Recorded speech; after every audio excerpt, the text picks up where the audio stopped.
亿万名媛接女儿放学后人间蒸发。3天后，警方破门而入，冰柜里冻着断腿，沸腾人肉汤里泡着他的头颅。究竟是谁如此丧心病狂，在贴满防血布的屠宰房里用电锯分尸？这桩香港顶级碎尸案将撕开人性最毒的獠牙。蔡天凤身份不一般，白富美出身，家产上亿，在香港时尚圈混得风生水起，为时尚杂志拍摄封面，参加巴黎时装周，出席香奈儿、迪奥等奢侈品品牌高定时尚秀，经常在 ins 上大秀与明星的合照，是非常成功的上流社会名媛。天王郭富城的老婆方媛是她闺蜜，二人私交甚笃，经常私下聚会，互相出席对方的生日派对。事发后，郭富城在微博上转发方媛悼念蔡天凤的微博。2016年，她再婚嫁给上市企业谭仔米线的太子爷，生下2个孩子，生活甜蜜。但是她的幸福生活永远停在了2023年2月21日。当天，她坐车去接和前夫生的女儿放学，之后便不见了踪影。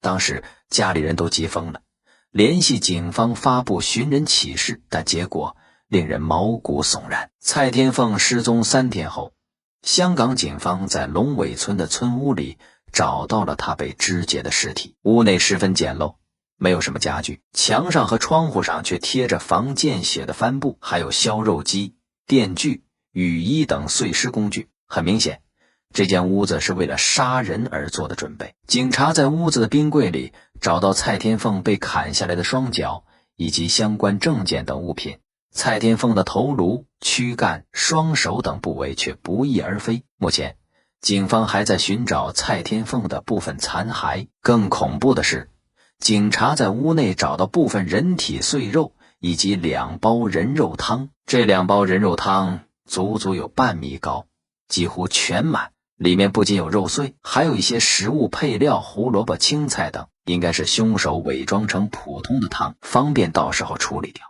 后来警方检查化验，才知道蔡天凤的头颅原来在汤里泡着。现场的惨状，就算是转述也听得不寒而栗。到底什么仇什么怨，会下这么狠的毒手？很快，警察锁定凶手是前夫全家，他的前夫、前公公、前大伯、前家姑都参与了作案，手段凶残。这是现实版农夫与蛇的故事。这一切要从他的第一段婚姻说起。蔡天凤15岁读书时认识了前夫邝港志，并在18岁时嫁给了他，生下2个孩子。相比于第2段婚姻，蔡天凤和前夫一点都不般配，不仅是门不当户不对，更因为邝港志是个窝囊废、软饭男。邝港志整天不务正业，干过最出名的事儿，可能是在2015年通过手机软件骗4名密友将近500万元，潜逃被通缉。据说这个软件还是男同志交往软件。有报道说邝港志是骗婚 gay， 邝港志还坑过蔡天凤的钱，让蔡天凤投资鸡蛋仔生意，结果自己没能力，亏了几百万元。老话说得好，上梁不正下梁歪。邝港志人品不行，能力欠缺，他的家人也不是什么好鸟。邝港志爸爸为人圆滑，私生活复杂，他身为警长却卷入强奸案被查，虽然最后未被起诉，但名声臭了，只能灰溜溜辞职。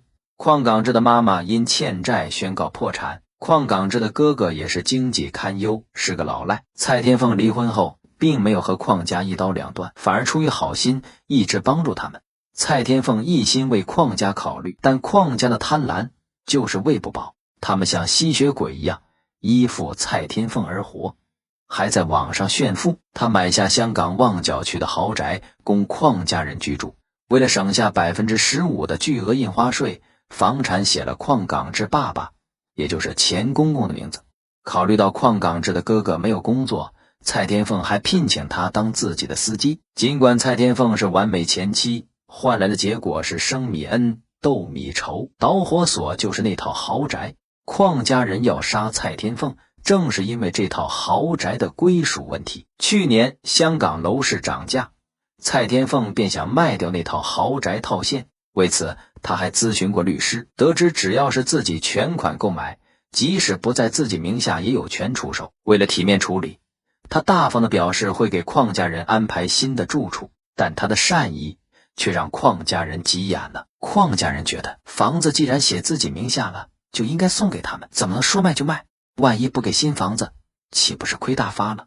邝爸甚至放狠话，如果卖楼不安置好我们，我就杀了你。实际上，不管蔡天凤有没有安置好他们，他都命在旦夕，因为邝家人早就谋算好了，趁着蔡天凤还没和现任领证，一旦他身亡，遗产全部归4个孩子所有。所以为了房子和财产，邝家人决定痛下杀手。邝港志的爸爸于2月初租下了那间村屋，利用自己的刑警经验，准备各种碎尸工具。到了2月21日那天，邝港志的哥哥开车去载蔡天凤，在车上将其迷晕，中途邝港志上车，然后一起把蔡天凤带去村屋进行杀人碎尸。有邻居告诉记者，他家离村屋只有1步之遥，案发当晚没听到什么动静，也闻不到血腥味，根本没想到隔壁正在分尸。可见邝家人在处理尸体上有多么谨慎。可能临死的时候，蔡天凤才发现自己低估了人性的险恶，他对邝家人没有边界的善良不断的资助，在无形中一步步助长他们的贪婪。为了混淆警方的视线，邝家人多次撒谎，给出错误信息。然而香港警察也不是吃素的，短短几天就破案了，将邝家4个人全部抓拿归案。其中邝港志是最后一个被抓的，被捕的时候还想着从水路乘船离开香港。人为财死，鸟为食亡，贪欲之下必有恶魔出现，哪怕你给他们生米恩，当恩情过了他们能还的能力，他们就会失去不起，变成斗米仇。这就是人性迸发出来的恶意。